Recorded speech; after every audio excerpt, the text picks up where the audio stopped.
রাসূলুল্লাহ সাল্লাল্লাহু আলাইহি সাল্লামের সামনে এক ব্যক্তির প্রশংসা করা হলো। প্রশংসা করার পর ফাসনা আলাইহি রাজুলুন খায়রা, এক ব্যক্তি তার সামনে, নবীজির সামনে খুব বেশি প্রশংসা করলো আরেকজনের। ফাকাল রাসূলুল্লাহ সাল্লাল্লাহু আলাইহি ওয়াসাল্লাম ওয়াইহা, নবীজি বললেন ওয়াইহা, থামো। কাতা'তা উনুকা সাহিবিকা, তুমি তো তোমার সাথীর গলাটা কাইটা ফেললা। হ্যাঁ, বেশি প্রশংসা করার কারণে রাসূল বললেন আরে মিয়া থামো, তুমি তো তোমার সাথীর গলা কাটলা। তাহলে বলেন তো বেশি প্রশংসা করা মানে কি কাটা? আজকে আমরা মঞ্চে যারা আসি খুশি হই, আরেকজনে বলে তিনি আমাদের এলাকার অমুক, তিনি তমুক, তিনি এই, তিনি সেই, আর যার ব্যাপারে বলে উনিও খুশি হচ্ছে। ভাই আপনাকে কিভাবে বুঝাই? রাসূল বলছে আপনার তো গলা কাটা হচ্ছে, আপনি খুশি হচ্ছেন। রাসূল বলছে আপনার গলা কাটা হচ্ছে। গলা কাটলে কি মানুষ খুশি হবে? হলো, আমরা তো খুশি হচ্ছি। ইসলাম আমি আপনি না বুঝলে তো বুঝবেটাকে বলেন? আমরা প্রশংসা করলে খুশি হই, রাসূল কয় তোমার তো গলা কাটা গেছে, তুমি খুশি হও কেমনে? তাহলে 2 নাম্বার মাত্রাতিরিক্ত প্রশংসা না করা। 3 নাম্বার কোন ফাসিক ব্যক্তির প্রশংসা না করা, কোন পাপিষ্ঠ ব্যক্তির প্রশংসা না করা। আর পাপিষ্ঠ ব্যক্তির প্রশংসা না করা। আবু দাউদ শরীফের বর্ণনা 4977 নম্বর হাদিস। এই হাদিসের মধ্যে আসছে রাসূলুল্লাহ সাল্লাল্লাহু আলাইহি সাল্লাম বলেন লা তাকুলু লিল মুনাফিকি সাইয়্যিদুনা, কোন মুনাফিকের ব্যাপারে তোমরা এটা বলো না সে আমাদের নেতা। কোন মুনাফিকের ব্যাপারে বলো না তিনি আমাদের নেতা। ফাইয়াকু সাইয়্যিদা ফাকাদ আসখাতুম রাব্বাকুম, তিনি যদি নেতা হয় তাহলে তোমরা তোমাদের রবকে অসন্তুষ্ট করে ফেললা। তাহলে কোন মুনাফিককে যদি বলেন তিনি আমাদের নেতা, রাসূল বলছেন তুমি তোমার রবকে অসন্তুষ্ট করলা এই কথা বইলা। ইয়াকু সাইয়্যিদা, আরে সে যদি কোন মুনাফিক যদি নেতা হয় তখন আসখাতুম রাব্বাকুম, তোমরা তোমাদের রবকে অসন্তুষ্ট করে ফেললা। কি প্রিয় ভাইয়ারা, রবকে কি আমরা অসন্তুষ্ট করব না? এই হলো 3 নম্বর। 4 নম্বর কারোর সামনে বেশি প্রশংসা না করা। আমি বসা উনি দাঁড়ায় দাঁড়ায় এক বলতে লাগলো আমার ব্যাপারে, এই সেই অমুক তমুক, আমিও মাশাআল্লাহ খুব খুশি যে আরো কেন। সহিহ বুখারীর বর্ণনা 6060 নম্বর হাদিস। এই হাদিসের বর্ণনাকারী সাহাবীর নাম আবু মুসা রাদিয়াল্লাহু তাআলা আনহু। তিনি বলেন রাসূলুল্লাহ সাল্লাল্লাহু আলাইহি ওয়াসাল্লাম এক ব্যক্তিকে শুনলেন আরেক ব্যক্তির প্রশংসা করতেছে, এক ব্যক্তিকে শুনলেন আরেকজনের প্রশংসা করলেন। সামিআন নবী সাল্লাল্লাহু আলাইহি ওয়াসাল্লাম রাজুলান ইউসনি আলা রাজুলিন ইউতরিহি ফিল মিদহা, নবীজি শুনলেন এক ব্যক্তি আরেক ব্যক্তির প্রশংসা করতেছে। আল্লাহর নবী মাত্রা অতিরিক্ত প্রশংসা করার যখন শুনলেন, ইউতরিহি ফিল মিদহা, নবীজি শুনলেন প্রশংসা করে আর প্রশংসার ক্ষেত্রে ইউতরি বাড়ায় বাড়ায় খালি করতেছে। করার পর আল্লাহ নবী বললেন আহলাকতুমাও কাতাতুম যহরার রাজুল, এই মিয়া এই লোকটারে তোমরা ধ্বংস করলা, এই লোকটারে তোমরা ধ্বংস করলা। এরপর বললেন অথবা তোমরা এই লোকটার মেরুদণ্ড ভেঙে দিলা। সামনাসামনি প্রশংসা, রাসূল বলে লোকটারে ধ্বংস করছো, নবীজি বলেন লোকটারে ধ্বংস অন্তত মেরুদণ্ডটা ভেঙে দিছো। তার যে প্রশংসা করলা সামনাসামনি এত বেশি বাড়ায়া তার মেরুদণ্ডটা ভেঙে দিলা। তাহলে বলেন তো কেউ আমার প্রশংসা করছে, রাসূল বলছে গলা কাটা হচ্ছে, রাসূল বলছে মেরুদণ্ড ভেঙে দেওয়া হচ্ছে, রাসূল বলছে তোমাকে ধ্বংস করা হচ্ছে। তাহলে সামনাসামনি প্রশংসা ধ্বংস, সামনাসামনি প্রশংসা মেরুদণ্ড ভাঙ্গা, সামনাসামনি প্রশংসা আপনারে হত্যা করা, মানে বেশি বাড়ায়। সত্যি করে কত প্রশংসা করলে কান্না ভালো লাগে, সবাই লাগে, আরে অস্বীকার করেন না, লাগে। আজকে থেকে এই লাগা, এই ভালো লাগাটা বাদ দেন। খুব ভালো লাগে আর একটু বল, আমারও লাগে ভালো, ধরা খাম তো আমি, টেনশন করেন না, সবাই হেবি। কিন্তু দোয়া করেন যে এই বদভ্যাস ছেড়ে দিতে পারি আজকে থেকে সবাই। আমার চলেন ছেড়ে দিই সবাই ইনশাআল্লাহ, এই বদভ্যাস সবাই ছেড়ে দিই। আখেরাতে আমি যাবো, আপনি যাবো, আমি মরবো, আপনি সবাই মরবো, আখেরাত তো সবার, সবাই যেতে হবে সেখানে, হয়তো জান্নাতি না হয় জাহান্নামী। তো চলেন সবাই এই বদভ্যাস ছেড়ে দিই ইনশাআল্লাহ। 5 নাম্বার তোষামুদি করতে গিয়ে প্রশংসা করা। কি করতে গিয়ে? এটা তো সহজ বিষয়, চাটুকারিতা।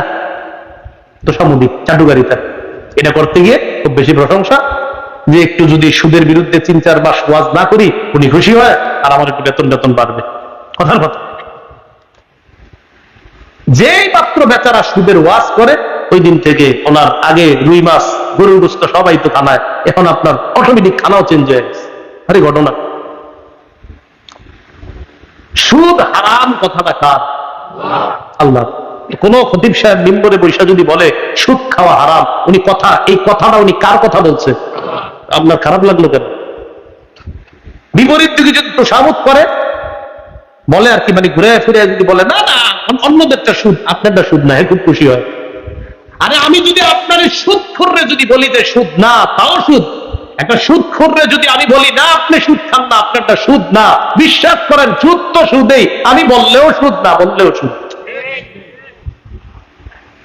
রাসূলুল্লাহ সাল্লাল্লাহু আলাইহি সাল্লাম বলেন, ইবনে মাজার বর্ণনা 3743 নম্বর হাদিস, এই হাদিসের মধ্যে আল্লাহ রাসূল সাল্লাল্লাহু আলাইহি সাল্লাম বলেন, ইয়াকুমুত তামাদুহা, তোমরা চাটুকারিতা করা থেকে বাঁচো। চাটুকারিতা করতে গিয়া মারায়া মারায়া কথা বলা থেকে তোমরা বাঁচো। ফাইন্নাহু আযযাবহু, চাটুকারিতা করা মানে ওই লোকটারে জবাই করা। জবাই করা, আগেরটা বলছিল গলা কাটা, এটা কইতাছে জবাই করা, জবাই। তাহলে 4টা শব্দ পাইলাম, ধ্বংস করা, মেরুদণ্ড ভাঙ্গা, গলা কাটা, জবাই করা। তাহলে কেউ আমার বাড়ায় প্রশংসা করছে, আমার ধ্বংস করছে। কেউ আমার বাড়ায় প্রশংসা করছে, আমার মেরুদণ্ড ভাঙছে। কেউ আমারে বাড়ায় প্রশংসা করছে, আমার গলায় ছুরি চালাইছে। কেউ আমারে বাড়ায় প্রশংসা করছে, আমারে ডাইরেক্ট জবাই করছে, হত্যা করছে। 6 নম্বর, কারো প্রশংসা আমরা 5 নম্বর গেল আপনার চাটুকারিতা করতে গিয়ে প্রশংসা না করা। 6 নম্বর, যারা প্রশংসা চায়, মানে একটা কাম করে নাই, না করে ওই কামের প্রশংসা চায়, তাদের প্রশংসা না করা। মসজিদে 4টা এসি লাগাইছে, একজন ব্যবস্থা করে দিছে এই 4 এসি। এখন একটু এই এলাকার একজন আছে মাতব্বর, হ্যাঁ স্যার আমার একটু প্রশংসা করুক। হলো এসি কিন্তু এমনি হয় নাই, আমারও অবদান আছে। হুদাই কোনো অবদান নাই, এই যে কইছে উনি, ওনার কথা হইলো আমার একটু প্রশংসা করো। তাহলে যেই কাজ আপনি করেন নাই, এই গ্লাসের পানি উনি আমারে দিছে, উনি কয় হুজুর আমার প্রশংসা করেন, কিন্তু পানি তো উনি দেয়নি। তাহলে যেই কাজ কেউ করে নাই, ওই কাজের প্রশংসা যে চায় তার প্রশংসা করা জায়েজ নাই। সূরা আলী ইমরানের 188 নম্বর আয়াতে আল্লাহ বলেন, ওয়াইউহিব্বুনা আইয়ুহমাদু বিমা লাম ইয়াফআলু, একদল মানুষ ইউহিব্বুনা, তারা পছন্দ করে, আইয়ুহমাদু, তাদেরকে প্রশংসা করা হোক, বিমা, ওই বিষয়ে, লাম ইয়াফআলু, যা তারা করে নাই, মানে কাম না কইরাও প্রশংসা চায়।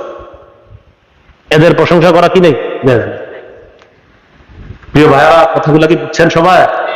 তাহলে 4 নাম্বার, খারাপ ধারণা রাখবো না, মনে আসেনি?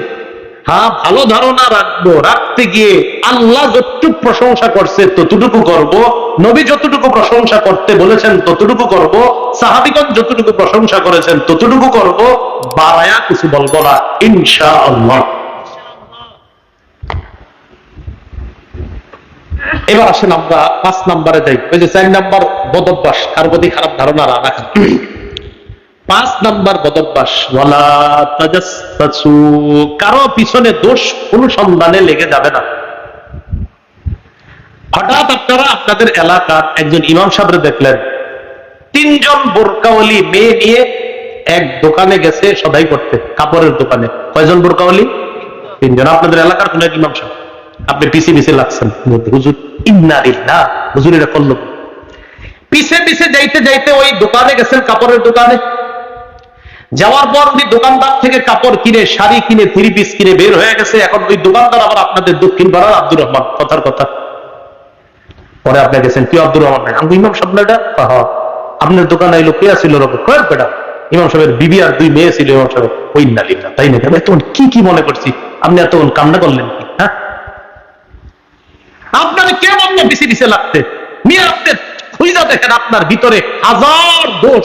এই দোষগুলো আপনি যদি তালাশ করেন আর ক্যালকুলেটরে হিসাব করেন, ক্যালকুলেটর ফেল হয়ে যাবে। আপনি খুঁজেন আরেকজনের দোষ, নিজের দোষ খুঁজেন। লা তাজাসসু, কারো পিছনে সিআইডিগিরি করবা না, কারো দোষ অনুসন্ধানে লাগবা না। হ্যাঁ, বিচারক যদি কোনো ব্যক্তির দোষ প্রমাণ করার জন্য সিআইডি লাগায়, এটা জায়েজ আছে। বিচারক কোন ব্যক্তির দোষ প্রমাণ করার জন্য যদি তার পিছনে কোনো গোয়েন্দা লাগায়, এটা জায়েজ। কি কথা বুঝছেন নি? 6 নাম্বার, ওয়ালা ইয়াগতাব বা'দুকুম বা'দা, তোমাদের একজন আরেকজনের গীবত যেন না করে, পরনিন্দা যেন না করে। আইয়ুহিব্বু আহাদুকুম আইয়াকুলা লাহমা আখিহি মাইতা, তোমাদের কেউ কি মরা ভাইয়ের গোশত খায়, এটা তোমরা পছন্দ করবা? কেউ কি পছন্দ করেন? আল্লাহ কয় মরা ভাইয়ের গোশত খাওয়া তো সবাই অপছন্দ করো, গীবত করা মানে মরা ভাইয়ের গোশত খাওয়া। তাহলে গীবত আজকে থেকে আমরা করব না ইনশাআল্লাহ। কারো যদি গীবত করেন, মনে রাখেন, কারো যদি দোষ চর্চা করেন, গীবত করেন, আল্লাহ আপনার দোষ খুঁজে আপনারে ঘরে অপমান করে ছাড়বে। ঘরে, বাহিরে যদি নাও যান, ঘরে অপমান করবে। আবু দাউদ শরীফের 4880 নম্বর হাদিস, 4880 4880, এই হাদিসের বর্ণনাকারী আবু বারজাহ রাদিয়াল্লাহু তাআলা তিনি বলেন, ইয়া মাশার মান আমানা বিলিসানি, হে ওই মানুষরা যারা শুধু মুখ দিয়ে ঈমান আনছো, ওয়ালাম ইয়াদখুলিল ঈমানু কলবা, এখনো ভিতরে ঈমান ঢুকে নাই, লা তাকতাবুল মুসলিমিন, তোমরা মুসলমানদের গীবত করো না, মুসলমানদের পরনিন্দা করো না, ওয়ালা তাত্তাবিউ আওরাতিহিম, মুসলমানদের দোষ অনুসন্ধান করবা না, ফাইন্নাহু মাইয়াত্তাবি আওরাতিহিম, যারা মুসলমানদের দোষ অনুসন্ধান করে, ইয়াত্তাবিউল্লাহু আওরাতা, আল্লাহ তার দোষ খুঁজে। সামনে এই দেখেন, আমার দিকে তাকান, আমি ওনার দোষ খুঁজি, আল্লাহ আমার দোষ খুঁজে, আমি ওনার দোষ খুঁজি, আল্লাহ আমারটা খুঁজে। প্রিয় ভাইয়ারা, ওনার দোষ পাইতেও পারি, নাও পাইতে পারি, রব আমারটা যদি খুঁজে নিশ্চিত পাবে। এটা আলেম মাথা যে আমি আরেকজন একটা খুঁজতেছি, রব আমারটা খুঁজতেছে, আমি তারটা পাইতেও পারি, নাও পাইতে পারি, রব তো নিশ্চিত আমার হাজার হাজার দোষ পাই।